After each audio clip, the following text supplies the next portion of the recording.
AIDS నివారణ దినోత్సవంలో భాగంగా breaking the silence నినాదంతో 2030 నాటికి ఎయిడ్స్ అంతం లక్ష్యంగా ముందుకెళ్తున్నట్లు ముఖ్యమంత్రి చంద్రబాబు వెల్లడించారు. ఆంధ్రప్రదేశ్లో దాదాపు 3.25 లక్షల మంది హెచ్ఐవీతో బాధపడుతున్నారన్నారు. యువతలో అత్యధికంగా కొత్త కేసులు నమోదవుతున్నాయని చంద్రబాబు ఆవేదన వ్యక్తం చేశారు. ప్రతి 50 కిలోమీటర్ల లోపు లింక్ ఆర్ట్ కేంద్రాలతో అవగాహనతో పాటు అందుబాటులో ఉన్న చికిత్స ఎంతో ముఖ్యమని తెలిపారు. కళంకం లేని ప్రపంచం కోసం మన నిబద్ధతను పునరుద్ధరించామని, అందరికీ ఆరోగ్యం, గౌరవాన్ని భరోసా ఇద్దామని పిలుపునిచ్చారు.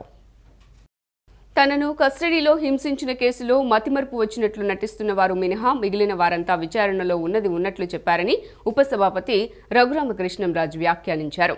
తనను అంతమొందించే కుట్రలో భాగంగానే అప్పటి అధికారులు చేయకూడని పనులెన్నో చేశారని, ఆరోగ్య నివేదికలను సైతం మార్చేశారని ఆరోపించారు. ఉపసభాపతి రఘురామకృష్ణంరాజు ఆదివారం విలేకరుల సమావేశం నిర్వహించారు. సమావేశంలో ఆయన మాట్లాడుతూ, నాటి పోలీసులు తన వాంగ్మూలాన్ని కూడా మార్చారని అన్నారు. అప్పట్లో కస్టడీలో తనను బాగా చూసుకున్నారని, జగన్ విషయంలో తాను తప్పు చేసి బాధపడుతున్నానని, వీఆర్ఓల వద్ద అంగీకరించారని, నేను అనని మాటలు అన్నట్లుగా తప్పుడు నివేదిక సిద్ధం చేశారని తెలిపారు.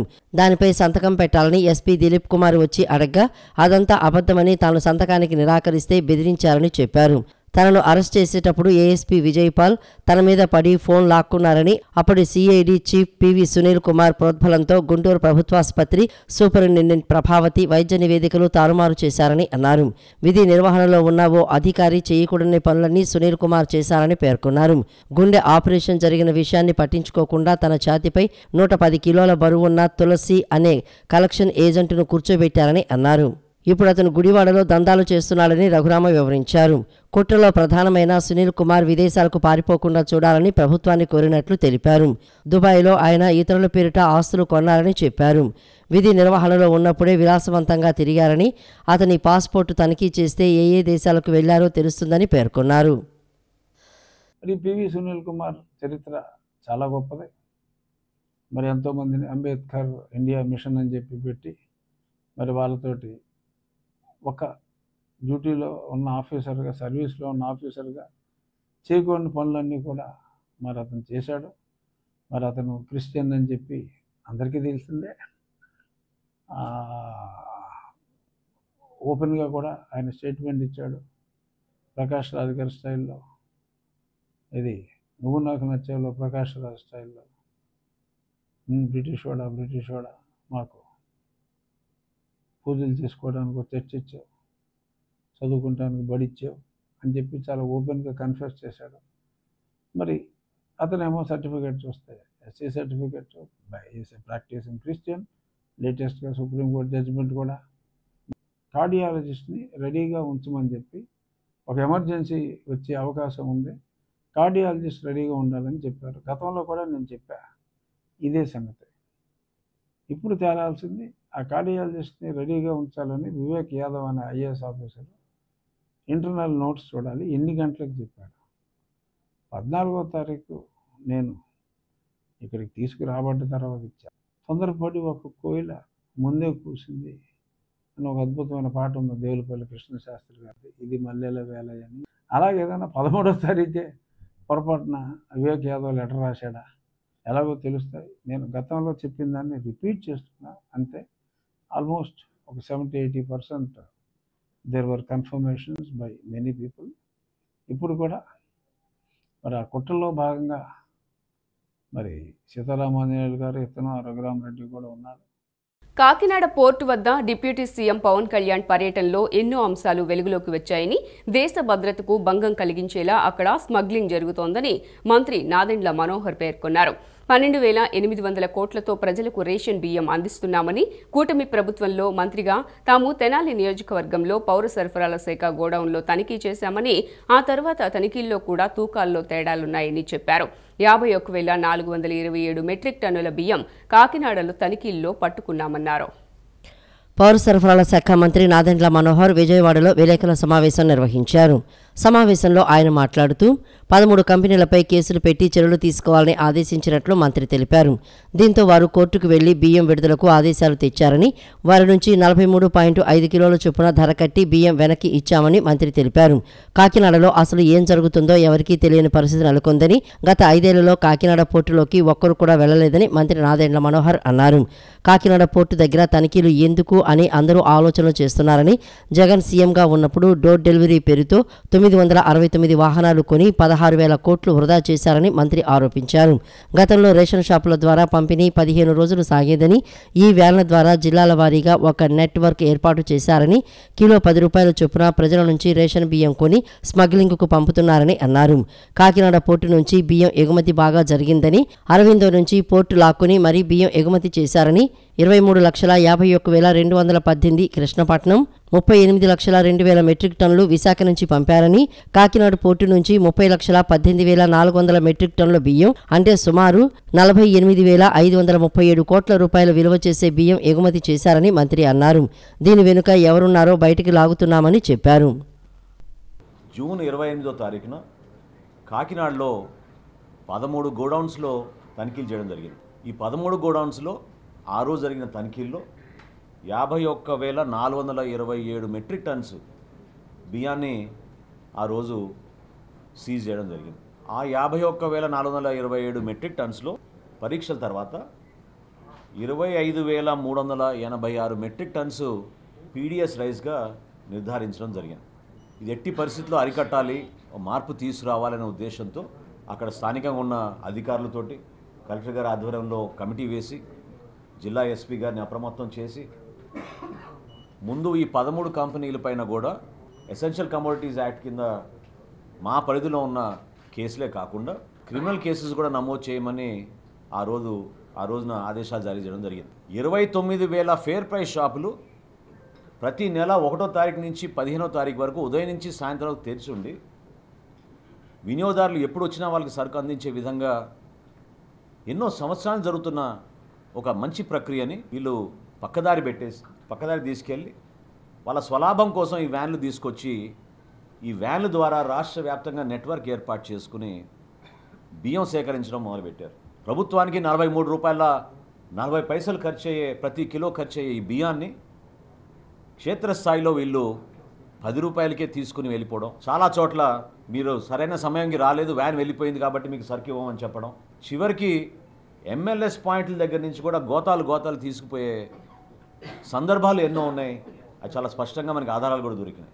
పూర్తి స్థాయిలో ఒక కాన్స్పిరసీ వీళ్ళు తయారు చేసుకుని దుర్వినియోగం చేసి రాష్ట్రానికి నష్టం కలిగిస్తుంటే ఇదేమైనా ఒక వ్యక్తి పైన మేము కక్ష కట్టామా? ఒక కుటుంబానికే మేము పరిమితం అయ్యామా? సో దీని వెనక ఎవరున్నారు? ఎంత పెద్ద కాన్స్పిరసీ జరిగిందంటే జగన్మోహన్ రెడ్డి గారి ప్రభుత్వంలో ఆయనే ముఖ్యమంత్రి, ఆయనకి తెలియకుండా జరగదు కదా. ఆరోబిందో రియాలిటీకి కాకినాడ సీ పోర్ట్స్ ఎందుకు 41% వాటా ట్రాన్స్ఫర్ చేసింది, ఏ సందర్భంలో చేసింది, ఏ విధంగా బెదిరించి భారతదేశంలో కార్పొరేట్ చరిత్రలో ఏనాడు జరగని విధంగా కేవీ రావు గారిని వారి కుటుంబాన్ని బెదిరించి ఏ విధంగా వీళ్ళు 41% వాటా రాయించేసుకున్నారో ఖచ్చితంగా బయటికి రావాలి. గుంటూరు పార్లమెంట్ నియోజకవర్గ వ్యాప్తంగా మొక్కలు నాటి సంరక్షించేందుకు పచ్చదనం ప్రాణహితం కార్యక్రమం చేపట్టామని కేంద్ర సహాయ మంత్రి డాక్టర్ పెమ్మసాని చంద్రశేఖర్ తెలిపారు. మొక్కలు నాటడంతోనే సరిపెట్టకుండా వాటికి ట్రీ గార్డులు ఏర్పాటు చేసి ఉపాధి హామీ పథకం కింద పర్యవేక్షణకు ప్రణాళిక రూపొందించామన్నారు. తెనాలి మండలం బుర్రేపాలెంలో పచ్చదనం ప్రాణహితం కార్యక్రమం కింద తొలిగా ఆదివారం ఆయన మొక్కలు నాటి ఈ కార్యక్రమాన్ని ప్రారంభించారు. ఈ సందర్భంగా కేంద్ర సహాయ మంత్రి డాక్టర్ పెమ్మసాని చంద్రశేఖర్ మాట్లాడుతూ ఇందుకోసం సీసీఎల్ ప్రాజెక్టు తరపున చల్లా రాజేంద్ర ప్రసాద్ సహకారం అందించడానికి ముందుకు వచ్చారని, ఏడాదికి 50 లక్షల రూపాయల చొప్పున 5 సంవత్సరాలకు 2.5 కోట్లు అందించేందుకు హామీ ఇచ్చారని వివరించారు. మొక్కలు నాటడంతోనే సరిపెట్టకుండా వాటికి ట్రీ గార్డులు ఏర్పాటు చేసి ఉపాధి హామీ పథకం కింద పర్యవేక్షణకు ప్రణాళిక రూపొందించామన్నారు. ఒక అందమైన చెట్లు రెండు పక్కల ఉండే విధంగా ప్లాన్ తీసుకున్నాం. దీనికి సిఎస్ఆర్ ఫండ్స్ కింద సిసిఎల్ ప్రోడక్ట్స్ రాజేంద్ర ప్రసాద్ గారు ముందుకొచ్చారు. సంవత్సరానికి 50 లక్షల చొప్పున 5 సంవత్సరాలకి 2.5 కోట్ల రూపాయలు ఇస్తా అన్నారు. వీటిలో మెయిన్ ఏంటంటే మొక్క పెట్టామని కాకుండా 2-3 ఫీట్ మొక్క పెట్టి అవి పెరక్క లేదా చనిపోయి గ్యాప్స్ రాకుండా ఉండే విధంగా కనీసం 8 to 12 ఫీట్ మధ్య ఉండే విధంగా బాగా పెరిగిన మొక్కల్ని తీసుకురావటం ఒకటి. రెండోది దాని చుట్టూ ట్రీ గార్డ్స్, అది వాళ్ళ CCL వాళ్ళు వాళ్ళ బ్రాండింగ్తో చేయించుకుంటారు. ట్రీ గార్డ్స్ కూడా పెడతాము. ఒక్కొక్క విలేజ్కి అరౌండ్ 300 to 400 ప్లాంట్స్, అంటే ఒక్కొక్క మొక్క కాస్ట్ వచ్చేసి 350 నుంచి 400 రూపాయలు పడుతుంది. ఆ ట్రీ గార్డ్ వచ్చేటప్పటికి 150 రూపాయలు, దాదాపుగా ఒక 600 రూపాయలతోటి ఈ సంవత్సరానికి వచ్చే 50 లక్షలు ఎన్ని విలేజెస్ కవర్ అయితే అన్ని 7 నియోజకవర్గాలని కొన్ని ప్లాంట్ చేసుకుంటూ నెక్స్ట్ 5 yearsలో అన్ని విలేజెస్లో అన్ని రోడ్స్ పక్కన అందమైన ప్లాంట్స్ పెట్టే విధంగా ప్లాన్ చేస్తూ ఉన్నాము. మాజీ మంత్రి ఆలపాటి రాజేంద్ర ప్రసాద్ మాట్లాడుతూ గత వైఎస్ఆర్ కాంగ్రెస్ పార్టీ పాలనలో చెట్లు నరకడమే లక్ష్యంగా పెట్టుకున్నారని అన్నారు. కూటమి ప్రభుత్వంలో పెమ్మసాని చంద్రశేఖర్ మొక్కల సంరక్షణకు చర్యలు తీసుకోవడం స్ఫూర్తిదాయకమని పేర్కొన్నారు. దుర్గగుడికి వచ్చే భక్తులకు మెరుగైన సౌకర్యాలు అందించడంలో అమ్మవారి పవిత్రతను కాపాడుతూ దేవస్థానం రాబోయే 100 సంవత్సరాలకు సరిపడా వసతి సౌకర్యాలు కల్పించాలనే దృఢ సంకల్పంతో మంత్రి ఆనం రామనారాయణ రెడ్డి అధ్యక్షతన ఇంద్రకీలాద్రిపై సమావేశం నిర్వహించినట్లు ఎంపీ కేశినేని శివనాథ్ తెలిపారు. టోటల్ DPR ప్లాన్ తీసుకుని సీఎం చంద్రబాబు వద్దకు తీసుకుని వెళ్లి కేంద్ర ప్రభుత్వం ద్వారా వారి సలహా సూచనల మేరకు గుడి అభివృద్ధిలో పాల్పంచుకుంటామని తెలిపారు. ఆలయానికి వచ్చే భక్తుల సంఖ్య పెరుగుతోందని, 6 నెలల వరకు భక్తుల రద్దీ ఉంటోందని తెలిపారు. భక్తుల రద్దీకి అనుగుణంగా ఏర్పాట్లు చేస్తామన్నారు. ప్రపంచవ్యాప్తంగా 2030 నాటికి HIVని పూర్తిగా నిర్మూలించే లక్ష్యంగా పనిచేస్తున్నామని ఏపీ సాక్స్ project director doctor A Siri తెలిపారు. రాష్ట్రంలో HIV వైరస్ బారిన పడే వారిలో యువత ఎక్కువగా ఉంటున్నారని, ఇది చాలా బాధాకరమైన విషయమన్నారు. ఎయిడ్స్ మహమ్మారిపై ప్రతి ఒక్కరిలో అవగాహన కల్పించాల్సిన అవసరం ఉందన్నారు. టేక్ ది రైట్స్ పాత్ అనే నినాదంతో ఈ ఏడాది ప్రపంచవ్యాప్తంగా పెద్ద ఎత్తున అవగాహన కార్యక్రమాలు నిర్వహించడం జరుగుతోందని తెలిపారు. ప్రపంచ ఎయిడ్స్ దినోత్సవం సందర్భంగా తొమ్మలపల్లి కళాక్షేత్రంలో ఎయిడ్స్పై అవగాహన కార్యక్రమాన్ని నిర్వహించడం జరిగింది. ఈ కార్యక్రమానికి ముఖ్య అతిథిగా విచ్చేసిన ఏపీ సాక్స్ project director doctor A Siri మాట్లాడుతూ రాష్ట్రంలో దాదాపు 3,25,000 మందికి HIV ఉన్నట్లు అంచనాలు ఉన్నాయని అన్నారు. ఇందులో 2,75,000 మంది మాత్రమే చికిత్స తీసుకుంటున్నారని తెలిపారు. రాష్ట్రంలో యువతకు 50 కిలోమీటర్ల కన్నా తక్కువ దూరంలో లింక్ ART కేంద్రాలు అందుబాటులో ఉన్నాయని అన్నారు. HIV ఎయిడ్స్ పట్ల వీడియోల ద్వారా, చిన్న నాటికల ద్వారా, రైల్వే స్టేషన్లో, బస్టాండ్లో ఉన్న టెలివిజన్లో మరియు రేడియో జంగిల్ ద్వారా, కళా జాతర ప్రోగ్రామ్స్ ద్వారా ప్రతి ఒక్కరిలో అవగాహన కల్పించే కార్యక్రమాలు చేపడుతున్నామని అన్నారు. HIV బారిన పడిన వారు సక్రమమైన పద్ధతిలో మందులు వాడుతూ ఆరోగ్యవంతమైన జీవితాన్ని గడపవలసిందిగా కోరడం జరిగింది. ఏపీ సాక్స్ additional project director doctor Saraswati, జేడీలు doctor T Manjula, doctor Kameswara Prasad, doctor Bhagyalakshmi, deputy director doctor Chakravarthi, additional DM and HO doctor J Usharani, coordinator doctor Rajendra Prasad, assistant director M Padmavathi, doctor Samaram పాల్గొని ప్రసంగించారు.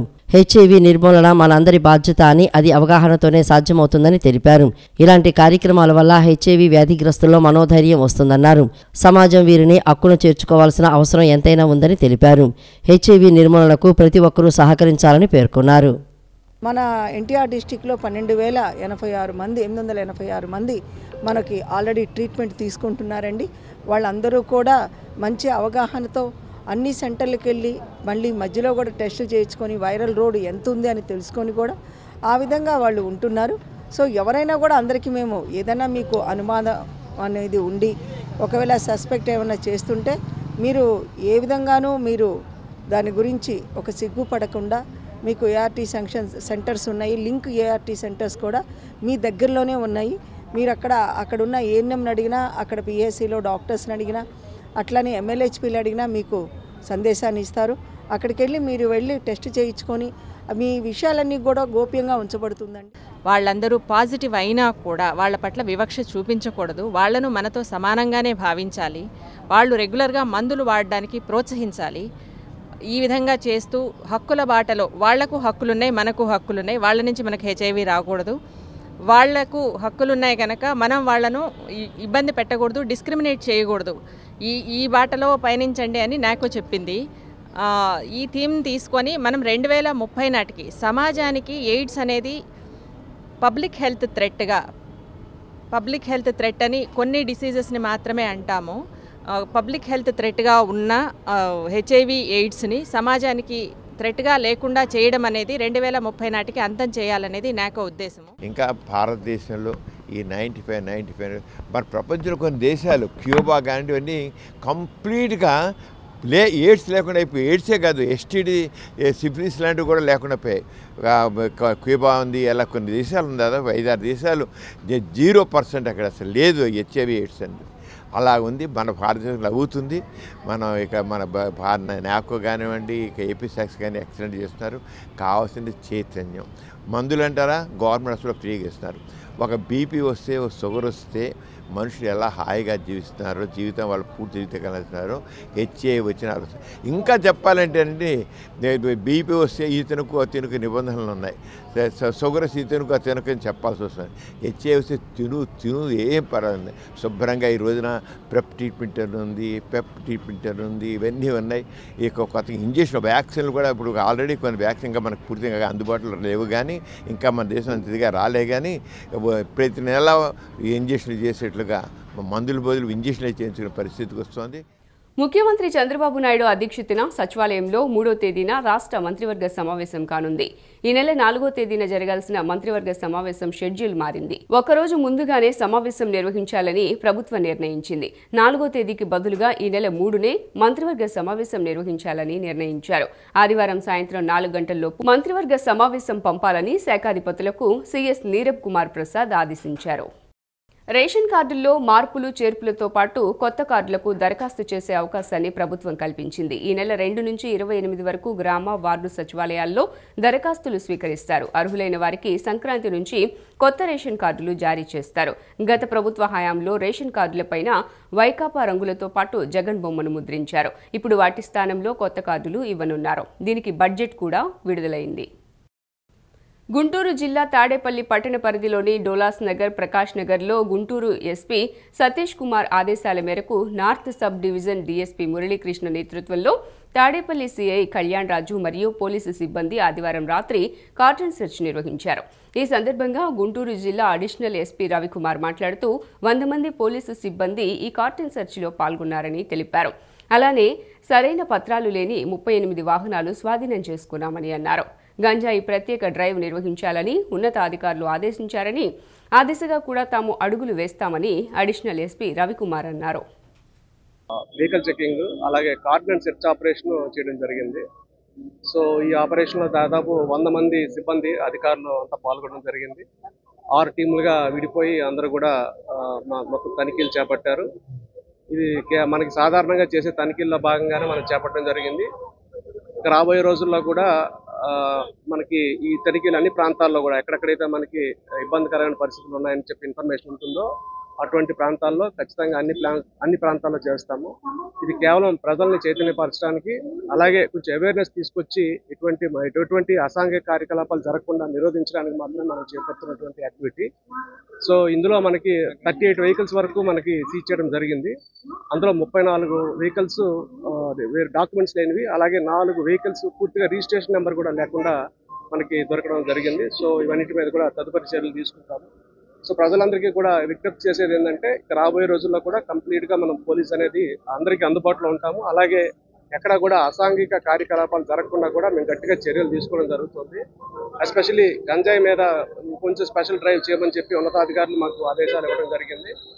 ఆ దిశగా కూడా గట్టిగా మేము యాక్టివిటీ తీసుకుంటాము. అలాగే మీడియా మిత్రులు కూడా ఉన్నారు, వాళ్ళకి తెలిసిన ఇన్ఫర్మేషన్ మాకు షేర్ చేసినా కూడా ఆ గంజాయి మీద కానీ డ్రగ్స్ మీద కానీ కొంచెం మేము గట్టి చర్యలు తీసుకుని దాన్ని సాధ్యమైనంత వరకు నివారణ లేకపోతే తగ్గించడానికి మేము పోలీసులు ప్రయత్నం చేస్తాము. సో దీనికి సహకరించాల్సిందిగా ప్రజలను కోరుతున్నాం, అలాగే మీడియా మిత్రులను కూడా కోరుతున్నాం. Thank you. ఈరోజు జరిగినటువంటి తనిఖీలు ఎక్కడ దొరకలేదు. వెహికల్స్ అయితే మాత్రం దొరికినాయి. ఇంకా క్షుణ్ణంగా తనిఖీ చేస్తాము. మిగతా ప్రాంతాలు కూడా విస్తరిస్తాము, అంత చెకింగ్స్ అని చేస్తాము. ర్యాండమ్గా చేస్తాము. అది కూడా ముందు చెప్పకుండా ఒక పద్ధతి ప్రకారం చేసి రిజల్ట్స్ అనేవి కొంచెం కనబడే విధంగా ప్రయత్నం చేస్తాం. ప్రతి ఒక్కరూ ట్రాఫిక్ నిబంధనలను పాటిస్తూ సురక్షితంగా ప్రయాణించాలని నందిగామ ఏసీపీ ఏబీజీ తిలక్ తెలిపారు. రోడ్డు ప్రమాదాల్లో ఎక్కువ శాతం మృతి చెందుతున్నారని, దానికి కారణం హెల్మెట్ ధరించకపోవటమేనని అన్నారు. అందుకని ద్విచక్ర వాహనదారులు నడిపేటప్పుడు తప్పనిసరిగా హెల్మెట్ ధరించాలని కోరారు. హెల్మెట్ ధరించడం వల్ల ఏదైనా ప్రమాదం జరిగినా ప్రాణాపాయం నుంచి బయటపడవచ్చునని తెలియజేశారు. సురక్షిత ప్రమాదరహిత ప్రయాణం, రోడ్డు ప్రమాదాల నివారణపై ప్రజల్లో హెల్మెట్పై అవగాహన కల్పించేందుకు నగర పోలీస్ కమిషనర్ ఎస్వి రాజశేఖర్ బాబు ఆదేశాల మేరకు రూరల్ డీసీపీ ఉమామహేశ్వరరాజు పర్యవేక్షణలో నందిగామ ఏసీపీ ఏబీజీ తిలక్ ఆధ్వర్యంలో జగ్గయ్యపేట ఇన్స్పెక్టర్లు వారి సిబ్బందితో కలిసి సుమారు 250 మోటారు వాహనాలతో ర్యాలీ నిర్వహించడం జరిగింది. ఈ ర్యాలీ జగ్గయ్యపేట టౌన్ పాత గడ్డ వద్ద నుండి మొదలై Balusupadu centre, NTR circle, Kodad road, Kamala theatre వరకు వినూత్నంగా బైక్ ర్యాలీ నిర్వహించడం జరిగింది. ఈ సందర్భంగా ఏసీపీ మాట్లాడుతూ ద్విచక్ర వాహనదారులకు మరియు ప్రజలకు రోడ్డు ప్రమాదాల నుండి రక్షణకు తప్పనిసరిగా హెల్మెట్ ధరించాలని, సేఫ్టీ ఫస్ట్, హెల్మెట్ మస్ట్ అను నినాదంతో హెల్మెట్ యొక్క ఆవశ్యకత తెలియచేయడానికి ర్యాలీ నిర్వహించామని అన్నారు. రోడ్డు ప్రమాదాల్లో ఎక్కువ శాతం ద్విచక్ర వాహనాలపై ప్రయాణించే వారే మృత్యువాత పడుతున్నారని తెలిపారు. దీనికి ప్రధాన కారణం ద్విచక్ర వాహనంపై ప్రయాణించేవారు హెల్మెట్ ధరించకపోవడమే కారణమన్నారు. ముఖ్యంగా యువత వాహనాలను నడిపే సమయంలో ఎంతో జాగ్రత్త వహించాలని సూచించారు. ఎక్కడా నిర్లక్ష్యంగా మరియు ర్యాష్ డ్రైవింగ్ చేయకూడదని, మీ ఇంటిలోని వారు మీ మీద చాలా ఆశలు పెట్టుకుని జీవిస్తారని వారికి తెలియజేశారు. ద్విచక్ర వాహనదారులను రోడ్డు ప్రమాదాల బారి నుండి రక్షించే ప్రయత్నంలో భాగంగా హెల్మెట్ల గురించి అవగాహన కల్పించడం జరుగుతుందని అన్నారు.